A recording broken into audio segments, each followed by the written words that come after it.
नमस्कार, स्वागत है आपका। और इस साल अप्रैल से सितंबर के बाद दालों का इंपोर्ट 2 गुना से भी ज़्यादा बढ़ा है। मसूर दाल का इंपोर्ट 184%, तो तुअर दाल का इंपोर्ट 75% और उड़द दाल का इंपोर्ट 40% तक चढ़ा है। क्या है इसके कारण? क्या आगे कुछ स्थिति बेहतरीन होती हुई नजर आती है या फिर हम इंपोर्ट के ऊपर काफ़ी हद तक डिपेंडेंट रहेंगे? और मौजूदा वित्त स्तर में दालों का इंपोर्ट और कितना बढ़ने की उम्मीद है, इस पर चर्चा करने के लिए हमारे साथ हैं जेएलवी एग्रो के डायरेक्टर विवेक अग्रवाल, सोमाया इंडस्ट्रीज के chief growth officer Deepak Parekh, साथ ही मोतीलाल ओसवाल के नवनीत दवानी और गंगानगर कमोडिटी के एवीपी अमित खरे हमारे साथ हैं। लेकिन शुरुआत हम यहाँ पर दालों के साथ कर लेते हैं, जहाँ पर अवेलेबिलिटी कमज़ोर रही है और हमने भाव भी लगातार चढ़ते हुए देखे हैं। और अब जो नंबर्स इंपोर्ट के आने शुरू हुए हैं वो भी यही दिखाते हैं कि यहाँ पर अच्छी खासी तेज़ी है। कैसे देखते हैं आप विवेक, सबसे पहले ये नंबर्स, और क्या आप सरप्राइज्ड हैं? नमस्कार मनीषा जी। निश्चित रूप से हिंदुस्तान में जो दालों की स्थिति है वो निश्चित रूप से कमी बनी हुई है और इसमें लगातार इस एनवायरनमेंट का जो क्लाइमेट चेंजेस हैं, जो जब जब बारिश चाहिए थी तब बारिश नहीं आई और उसके बाद जब बारिश नहीं चाहिए था तब बारिश आई, इसका दोनों का इम्पैक्ट पड़ा है और इसका रिजल्ट ये है कि इंपोर्ट बढ़ा है। और मुझे ये उम्मीद है कि इंपोर्ट आगे बढ़ता ही रहेगा, क्योंकि दालों की जो प्रोडक्शन है खासकर तुअर पे वो काफी काफी डैमेज हुई थी, क्योंकि हमको उतनी जो रेंज चाहिए थी उस टाइम पे नहीं मिल पाई। और अभी जो हाल फिलहाल में बारिश हुई है उसमें भी ये उम्मीद लगाई जा रही है कि उससे भी जो क्रॉप जो तैयार थी उस पे डैमेज हुई है। तो इन दोनों चीजों के कारण दालों में जो प्रोडक्शन है वो फिगर प्रभावित होगा। और चूंकि तुअर कम है, थोड़ी सी मसूर की खपत बढ़ी है और मसूर मसूर का आवागमन लगातार इंपोर्ट हो रहा है, जो थोड़ा बहुत सपोर्ट कर रहा है दालों को। तो मुझे लगता है कि दालों में जो इंपोर्ट है वो निश्चित रूप से बने रहेंगे और आने वाले साल पे 2024 पे ये फिगर बढ़ेंगे, कम नहीं होंगे। हम्म अच्छी खासी तेजी यहाँ पर इंपोर्ट्स में देखने को मिली है। और जैसे आपने कहा भी विवेक और दीपक, आपसे भी यही सवाल है, जिस तरह की बारिश स्पेशली महाराष्ट्र, गुजरात, एमपी के एरियाज में होती हुई नजर आई है। ऑफ कोर्स अभी भी असेसमेंट जारी है, एग्जैक्ट आंकड़े नहीं है, लेकिन अंदाजा यही लगाया जा रहा है कि जो दालों की बुआई थी उस पर काफी असर पड़ा है। थैंक यू मनीषा जी, मुझे इनवाइट करने के लिए। मैं काफी हद तक विवेक जी से सहमत हूँ कि हम देख रहे हैं कि आगे भी इंपोर्ट्स बढ़ेंगे ही।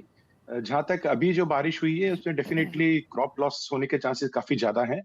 महाराष्ट्र और गुजरात दोनों जगह 8 से 10% के अंदर हमको लग रहा है कि क्रॉप लॉसेस दिख रहे हैं, जो अभी तक जो रिपोर्ट्स आई हैं। अभी मैं म्यांमार में हूँ, तो म्यांमार में भी यहाँ पे आप देखिए कि बिकॉज तुअर के और उड़द दोनों के भाव काफी अच्छे रहे हैं, काफी एक्साइटेड है यहाँ के ट्रेडर्स और किसानों ने भी इस बार थोड़ी सी स्विंग ज्यादा की है। जो 2.5 लाख के आसपास म्यांमार से इंपोर्ट होता है तुअर, वो शायद इस बार 2024 के अंदर हम उसको 3 लाख के आसपास देख सकते हैं।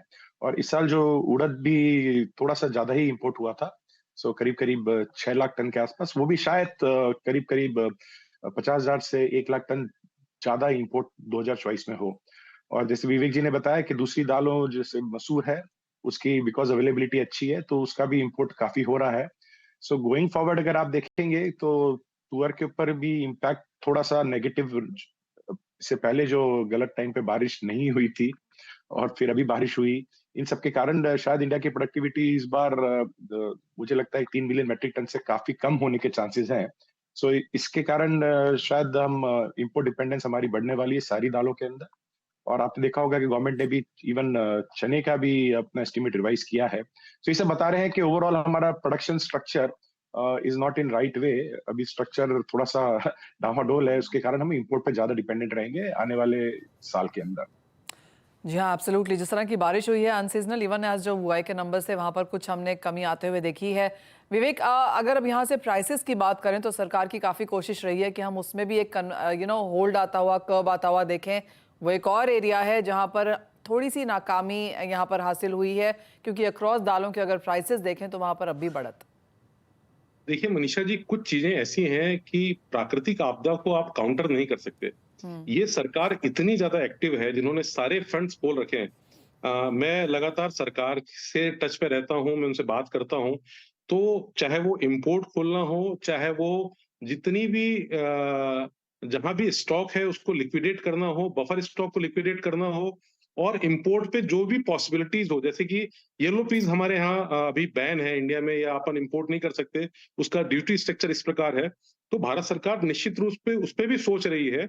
अभी वो उस पे फाइनल कंक्लूजन पे नहीं है, तो वो किसी भी हालत पे दालों के कारण इन्फ्लेशन को बिल्कुल तैयार नहीं उस चीज के लिए, और वो लगातार काम कर रहे हैं। जो एक भारत दाल भी बनी हुई है, अब वो कितना आम जनता तक पहुंच रही है, ये भले कोशिश हो सकती है इसको समझने की, पर गवर्नमेंट ऑफ इंडिया जो भी बेस्ट हो सकता है, क्योंकि आप मनीषा जी ये देखिए, हम लोग 1.4 बिलियन की आबादी है हमारी, उस आबादी में थोड़ा भी अगर कोई भी प्रोडक्शन कम होता है, इन्फ्लेशन बढ़ जाता है। उस चीज को बनाए रखना और उसके बाद किसान को भी संतुष्ट करना बहुत बहुत दो धारी तलवार के बीच चलने जैसा है। और मेरे हिसाब से सरकार ने अपना पूरा एफर्ट लिया है। कुछ असेसमेंट उनके गलत हुए, जिसके लिए उन्होंने फिर से अपने आप को रिवाइव किया है चीजों को, और अभी तक तो चीजें कंट्रोल पे दिख रही हैं। लेकिन जो मुझे खबर मिली है, यूएस की एजेंसीज बोल रही हैं कि अल नीनो का इम्पैक्ट जनवरी से बहुत ज्यादा होने वाला है। उस समय एक चिंता का विषय हो सकता है। 2024 बहुत चुनौतियों रहेगा, क्योंकि चने की अगर क्रॉप कम होती है, उसको हमको हमारे पास जो बफर स्टॉक है, अगर हम उसको लिक्विडेट करके कंट्रोल भी कर लेते हैं, तो आगे उसमें शॉर्टेज आ सकती है। मसूर पे भी उसका असर हो सकता है। तो 2024 बहुत चुनौतीपूर्ण है। भारत सरकार को जो इंपोर्ट की पॉलिसीज हैं, इस पे बहुत ध्यान रखना होगा। और मेरे हिसाब से जिन जिन चीजों पे अभी इंपोर्ट रिस्ट्रिक्टेड है, उसको खोलने के लिए भी उनको शायद या तो उस पे विचार करें, या फिर उसकी अग्रिम तैयारी रखें। क्योंकि आप आज इंपोर्ट खोलते हैं और इमीडिएटली आपको माल मिल जाए, ये जरूरी भी नहीं है। तो उसकी प्लानिंग करें। हो सकता है इसको नाफेड जैसी संस्था के रूप में वो इंपोर्ट करें, या लोकल प्लेयर्स से वो खरीदें, जो भी करें, पर उसकी तैयारी रखनी चाहिए। मुझे 2024 बड़ा चुनौतीपूर्ण लगता है भारत भारत के दृष्टिकोण से। ऑलराइट, तो वो तो बहुत अच्छी न्यूज़ यहाँ पर नहीं है। एंड क्लियरली माना यही जा रहा है, अगर आप इन्फ्लेशन के आंकड़े भी देखें विवेक, कि सब्जियों के भाव यहाँ पर बढ़े, सीरियल्स के भाव हमने बढ़ते हुए देखे, जहाँ पर सरकार इनको कंट्रोल भी कर पाई है। लेकिन जहाँ तक दालों की बात है, पिछला एक साल चुनौतीपूर्ण रहा। अब जिस तरह से मौसम है, कोई स्थिति यहाँ पर सुधरती हुई नजर नहीं आ रही। सरकार यहाँ पर कई तरीकों के मेजर्स ऑलरेडी ले चुकी है। जो इम्पोर्ट की बात है, गवर्नमेंट टू गवर्नमेंट के भी कॉन्वर्सेशंस हैं, वो भी यहाँ पर जारी हैं। तो आप दोनों से यही जानना चाहेंगे कि अब अगले एक साल के हिसाब से क्या चुनौतियां हैं, कहां पर ज्यादा ध्यान रखने की जरूरत है, और सरकार यहां से क्या स्टेप्स ले सकती हैं। तो वो थ्री पार्ट क्वेश्चन, विवेक पहले आपसे एंड फिर आप बताएं दीपक। जी, मुझे ऐसा लगता है कि सबसे पहले चने और मसूर पे भारत सरकार, तुअर निश्चित रूप से कम है, और जो मुझे मेरे असेसमेंट मिला था कि 10 से 15% की क्रॉप इस बार ही कम हो सकती है, जो कि पिछले साल भी कम थी। तो तुअर एक निश्चित रूप से चुनौतीपूर्ण जगह रहेगी। जो भी गवर्नमेंट बॉडीज हैं, जो अफ्रीकन गवर्नमेंट है, बर्मा है, बर्मा में जैसे दीपक जी ने बोला कि प्रोडक्शन बढ़ा है। मैं पिछले 10 दिन पहले, मैं भी बर्मा में 10 से 15 दिन पहले, तो वहां पे 4-4.5 लाख टन की उम्मीद है कि हम लोग को बर्मा से तुअर ज्यादा मिल सकता है, और उड़द भी वहां से ज्यादा मिल सकता है, क्योंकि बम्पर क्रॉप की उम्मीद है, वहां पे सिचुएशन अच्छी है। तो उनके साथ पहले से बात करके चीजों को सेटल डाउन कर लें। चने के लिए, काउंटर के लिए अगर चना शॉर्ट होता है, तो येलो पीज और या फिर चने पे जो ड्यूटी है उसको कम करके वहां से उपलब्धता देख सकते हैं, वहां से एक सप्लाई साइड हो सकता है। इसके अलावा लेंटिल्स, ऑस्ट्रेलिया और कनाडा पे थोड़ा सा, ऑस्ट्रेलिया पे भी बारिश हुई और वहां पे थोड़ी क्रॉप डैमेज हुई है। उसके बावजूद वहां पे क्रॉप अच्छी है। कनाडा के पास क्रॉप थोड़ी कम है, लेकिन दोनों मिला के सप्लाई साइड में इंडिया को फुलफिल कर सकते हैं। तो सबसे पहले तुअर, उसके बाद चना, और फिर उसके बाद मसूर। ये तीनों पे निर्भरता हमारी दूसरे देशों पे है, और मुझे लगता है कि उनके साथ लगातार बात करते रहनी चाहिए, और अलग अलग रास्ते खोज के रखने चाहिए भारत सरकार को, ताकि अगर कोई शॉर्टेज बनती है तो इमीडिएटली उस पर एक्ट करके वहां से माल मंगाया जा सके। दीपक, आप कैसे देखते हैं इन चुनौतियों को? आपको क्या लगता है क्या काम किया जा सकता है? तो चुनौती में पहली चीज तो ये, पहले I would like to appreciate जो गवर्नमेंट ने लास्ट एक महीने के अंदर जिस तरह से दालों के भाव को कंट्रोल किया है। It is like we need to give credit where it is due. हमने देखा कि इट वाज फेस्टिव सीजन था, और उस समय दालों के भाव सरकार ने नहीं बढ़ने दिए। ये इट इज नाउ रियलिटी। सो सरकार जब अपने पे करने आती है तो उनके पास सारे मीन्स होते हैं, उपलब्ध होते हैं। पर हम लास्ट ईयर अगर कंपेयर करेंगे तो डेफिनेटली अभी भी भाव कुछ काफी ज्यादा है जो पिछले साल थे। आगे आने वाले समय के अंदर, जैसे विवेक जी ने बोला, कि हम कोशिश कर सकते हैं कि बर्मा में इस बार अच्छा, दैट इज म्यांमार, वहां पे अच्छी लग रही है फसल, और उसको अगर हम कोशिश करें कि हम ज्यादा से ज्यादा तुअर बर्मा से ले सकें, ये हमें कोशिश करनी चाहिए। और सेकंड स्टेज के अंदर हमको अभी अफ्रीका के अंदर सोइंग अब बाद में होगी। सो हमको हमें पहले से पता है कि चना और तुअर दोनों के अंदर कमी पड़ सकती है। तो हमें ये फोकस करना चाहिए कि क्या हम तंजानिया और मलावी, बिकॉज मोजाम्बिक ने इस बार हमारे साथ जो किया है, उसके बाद मैं तो ये नहीं चाहूंगा कि हम उनके पास जाके और कुछ ज्यादा कोशिश करें। लेकिन हाँ, तंजानिया और मलावी को हम कैसे इंसेंटिवाइज करें कि वहां पे प्रोडक्शन बढ़ाए, और हमको थोड़ा अल्टरनेटिव भी ढूंढना है। सूडान में भी प्रोडक्शन काफी बढ़ाया जा सकता है अगर हम चाहें तो। सो अफ्रीका पे थोड़ा सा फोकस करना पड़ेगा। जहां तक तुअर और चने की बात है, ये प्रॉब्लम वहां पे सॉल्व हो सकती है। और जैसा अगेन विवेक जी ने बोला कि लाइक मसूर वगैरह भी हम डेफिनेटली ऑस्ट्रेलिया और कनाडा से हम रिलाई कर सकते हैं, वो काफी स्टेबली सप्लाई कर सकते हैं। जहां तक येलो पीस के एक्सपोर्ट ड्यूटी को ओपनिंग अप करने की बात है, I am not in favour of that. मुझे लगता है कि हम अगेन लॉन्ग डायरेक्शन एक रिग्रेसिव स्टेप ले लेंगे। हमने काफी मेहनत करके, हमारे जो किसान है, हमको किसान के बारे में भी सोचना है कि क्या हम ऐसी कोई स्टेप नहीं लें कि भारत के किसानों को नुकसान हो जाए। सो हमें ये देखना है कि काफी मुश्किल से जो पी का कल्टीवेशन है वो उस लेवल पे पहुंचा है कि फार्मर्स को उसके अंदर अच्छा कमाई होने लगी है। अब सडनली अगर हम वापस वो इंपोर्ट को जो हमने काफी टाइम से बंद किया हुआ खोलेंगे, तो इट वुड बी, आई से नॉट फेयर टू हमारे किसानों को। सो मुझे लगता है कि अफ्रीका पे और बर्मा के ऊपर थोड़ा ज्यादा काम करना चाहिए, और अफ्रीका के अंदर भी मलावी, सूडान और तंजानिया, जी। इनको हमको इंसेंटिव देने चाहिए कि वो ज्यादा से ज्यादा तुअर और चना को उगाएं और हम उनसे इंपोर्ट कर सकें। हम्म, यानी कि जो सेल्फ सफिशिएंसी की बात है वो तो बहुत दूर का डिबेट है। As of now import relations बनाने की बात और जहां तक इंसेंटिवाइज करने की बात है वहां पर ज़्यादा जोर देना पड़ेगा। मौसम ऑफ कोर्स अभी भी एक चिंता है, एल निनो पीक पर है, जनवरी में और भी कंसर्न्स देखने को मिल सकती हैं। तो जहां तक दालों का भविष्य है, वेल प्राइस के लिहाज से तो अभी भी काफ़ी बुलंद है। बहुत शुक्रिया विवेक जी और दीपक, आप दोनों का ही साथ जुड़ने के लिए और दालों पर वो पूरी चर्चा भी करने के लिए। एक ब्रेक के लिए रुकते हैं, एक बात लौटेंगे तो बात यहाँ पर करेंगे बाकी कमोडिटीज़ पर, लेकर आएंगे आपके लिए स्ट्रैटेजीज।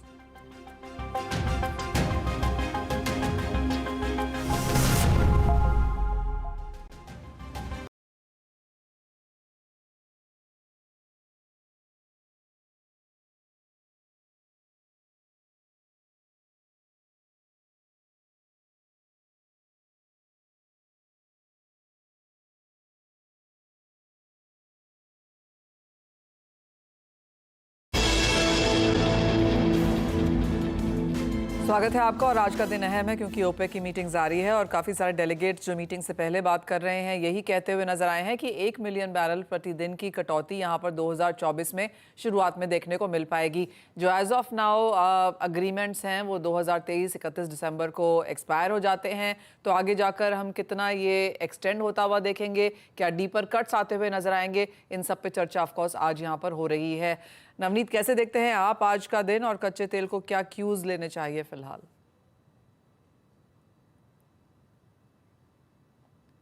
नवनीत, आप म्यूट पर हैं। वेल काफी महत्वपूर्ण दिन रहेगा आज का दिन, at least for the crude oil market. और लास्ट कुछ दिनों से हमने देखा कि अच्छी उठापटक का माहौल क्रूड ऑयल में बना हुआ है। And most of this extension या तो सितंबर तक थे, उसके बाद एक्सटेंड होकर दिसंबर तक हो गए। तो दिसंबर के बाद आगे का रुख क्या रहेगा वो बहुत इंपॉर्टेंट रहेगा क्रूड ऑयल प्राइसेस के लिए।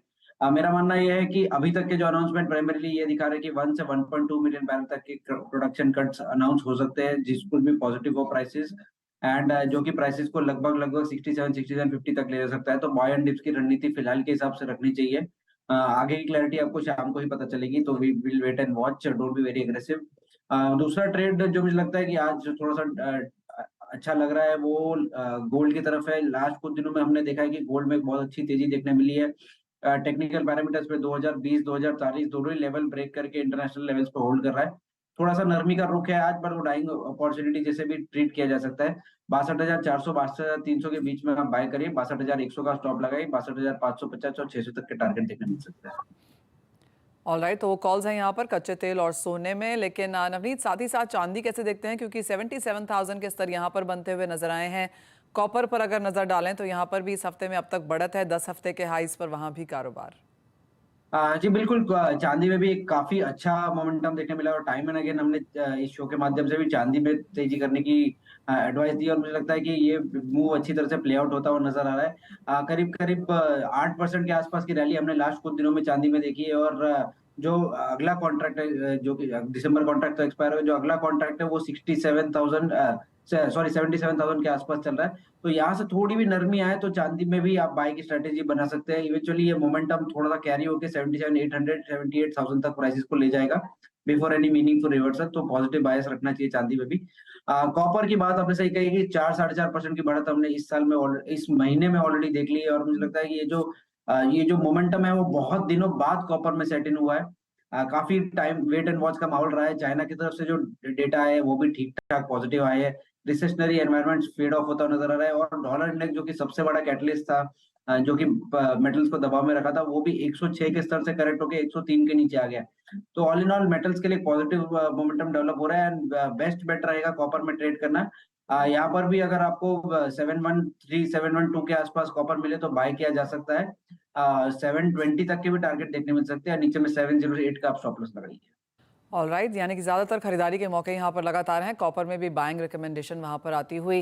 अमित, एग्री में दालों की तो हमने बात करी है जहाँ पर भाव बढ़ने की एक्सपेक्टेशन है, लेकिन दालें ही इकलौता ऐसा सेक्टर नहीं है, क्योंकि अक्रॉस एग्रीकल्चर कमोडिटीज़ हमने एक तेज़ी बनते हुए देखी है। जी मनीषा जी, ओवरऑल देखा जाए तो जैसे मसालों में हमने काफी अच्छी तेजी जो है प्राइसेस में देखी। वहीं पे द्वादशी द्वारा में एक रेंज बाउंड मोमेंटम अभी काफी दिनों से बना हुआ है। मसालों की अगर मैं बात करूं तो धनिया, जो कि मेरा पहले रडार पे ही रहा है, ओवरऑल धनिया में काफी अच्छा बुलिश स्ट्रक्चर अभी चार्ट पे दिखाई दे रहा है। प्राइसेस अभी देखा जाए तो दिसंबर वाइज धनिया 6260 के आसपास से 8260 के आसपास है। 80 टू 8100 के आसपास इसमें कहीं भी एक्यूमुलेशन किया जा सकता है। 79 का स्टॉप लॉस लगाकर प्राइसेस मेरे को लगता है दिसंबर वाला जल्दी 8800 के आसपास देखने को मिल सकते हैं। वहीं पे जीरे की अगर मैं बात करूं तो जीरा काफी टाइम से 47,000 से लेकर 43 से 47 ये रेंज में ही कारोबार कर रहा है। मेरे को लगता है ओवरऑल बायस इसका थोड़ा सा नेगेटिव रहेगा। 46,000 के आसपास प्राइस अगर मिलते हैं तो वहां पे ट्रेडर्स को एक बिकवाली की अपॉर्चुनिटी देखनी चाहिए। 47,000 के नीचे जब तक है प्राइस में कंटिन्यू डाउनफॉल ही देखने को मिल सकता है। 43 के आसपास के लेवल दिसंबर वाइड जीरो में देखने को मिल सकते हैं। वहीं पे वार्षिक द्वारा में अभी ओवरऑल एक दबाव की स्थिति बनी हुई है। फंडामेंटल अच्छे होने के बावजूद भी चार्ट स्ट्रक्चर इसका काफी नेगेटिव बना हुआ है। ओवरऑल देखा जाए तो मैं चार्ट के फेवर में ही जाऊंगा। 5760 5770 जनवरी वायदा वार्षिक के बिकवाली के लेवल है। ये प्राइस अगर ट्रेडर्स को मिलते हैं तो वहां पे ट्रेडर्स को बिकवाली का ट्रेंड लेके चलना चाहिए। मेरे को लगता है प्राइसेस वापस फिर से 5600 के आसपास तक आ सकते हैं। वहीं पे 5820 रुपए के ऊपर का इसमें स्टॉप लॉस लिया जा सकता है। जी अमित, कॉटन कैसे देखेंगे आप? क्योंकि अंतर्राष्ट्रीय बाजारों में तो कुछ मुनाफा वसूली है, लेकिन भारतीय बाजारों में माना जा रहा है कि जिस तरह की बारिशें भी हुई हैं उसका इम्पैक्ट कुछ बहुत ज्यादा नहीं हुआ फसल पर। जी मेरे से हाँ जी अमित जी, कॉटन के बारे में क्या ख्याल है आपका, और मौसम का कितना इम्पैक्ट देखते हैं आप? कॉटन की प्राइसेस काफी टाइम से जो है लोअर साइड में ही चल रहे हैं। अभी ओवरऑल देखा जाए तो स्ट्रक्चर थोड़ा सा नेगेटिव ही बना हुआ है। कॉटन कैंडी की जिससे मैं बात करूं तो अभी 56,460 के आसपास का इसका प्राइस है। अभी इसमें बॉटम बनना बाकी है। मेरे को लगता है 55,000 से 54,000 के आसपास तक के प्राइस में देखने को मिल सकते हैं। ओवरऑल स्ट्रक्चर जो है नेगेटिव बना है, तो ट्रेडर्स को इसमें अभी एक्यूमुलेशन का ट्रेड नहीं लेना चाहिए। जिनके पास है उनको थोड़ा सा बिकवाली का ट्रेड ही लेके चलना चाहिए। जो खरीदारी के इच्छुक है उनको 55,000 से लेकर 54,000 तक के लेवल का वेट करना चाहिए एमसीएक्स कॉटन में। वहां पर प्राइस अगर मिलते हैं तो एक बार जरूर फ्रेश एंट्री मिल जा सकती है। ओके, और कैस्टर में क्या व्यू है आपका? जी जी अमित, कैस्टर में क्या व्यू है आपका? हाँ, कैस्टर जैसा कि अभी 2 दिन पहले ही मैंने बोला था कि लगभग 5900 के आसपास के प्राइसेस अभी इसमें देखने को मिल सकते हैं। तो ओवरऑल अभी इसमें भी नेगेटिव ट्रेंड मेरे को दिखाई दे रहा है। जो लोग खरीदारी के इच्छुक हैं वो 5900 के प्राइस का एक बार वेट करें। तो ओवरऑल जब तक 6200 के नीचे है दिसंबर महीना का तब तक इसमें एक दिवाली का ट्रेंड भी ट्रेडर्स को लेकर चलना चाहिए। ऑलराइट, तो खरीदारी के मौके कम है, लेकिन मुनाफा वसूली यहाँ पर काफ़ी हद तक कमोडिटीज़ में अब यहाँ पर की जा सकती है। जाते जाते नवनीत, एक फाइनल वर्ड डॉलर इंडेक्स पे, क्योंकि 103 के नीचे जैसे आपने कहा फिसलता हुआ नजर आया है, क्या यहाँ से और गिरावट की एक्सपेक्टेशन है? वेल मिस्टर जी, जो डेटा आया यूएस की तरफ से 5.2 का जीडीपी, तो वो तो ये नहीं इंडिकेट करता कि यहाँ से बहुत ज्यादा स्लाइड आपको डॉलर इंडेक्स में देखना मिलना चाहिए। तो मेरे हिसाब से 102-102.20 के आसपास आएगा। टेक्निकल पैरामीटर्स बहुत अच्छा बेस बन जाएगा और फिर से एक डिसेंट रिवर्सल आपको 104 4.5 तक ले जा सकता है डॉलर इंडेक्स को। ऐसा नहीं लग रहा है कि 100 के नीचे जाएगा, ये भी व्यू नहीं है कि 106 के ऊपर जाएगा। तो अब कुछ टाइम में भी 1-2 महीना ये सीमित दायरे में ट्रेड करता हुआ नजर आएगा। Larger bias buy on dips का रहेगा। ऑलराइट, बाय ऑन डिप्स की यहाँ पर बायस बनती हुई नजर आएगी। ऑफ कोर्स हमने काफी हद तक कमोडिटीज और इक्विटीज को फायदा उठाते हुए देखा है डॉलर के डिक्लाइन का, लेकिन बहुत लंबे समय तक वो चल पाएगा ऐसा फिलहाल नहीं लगता। लेकिन बहुत शुक्रिया नवनीत, अमित जी, हमारे लिए समय निकालने के लिए। ब्रेक के लिए रुकते हैं, लौटेंगे तो लेकर आएंगे आवाज समाचार।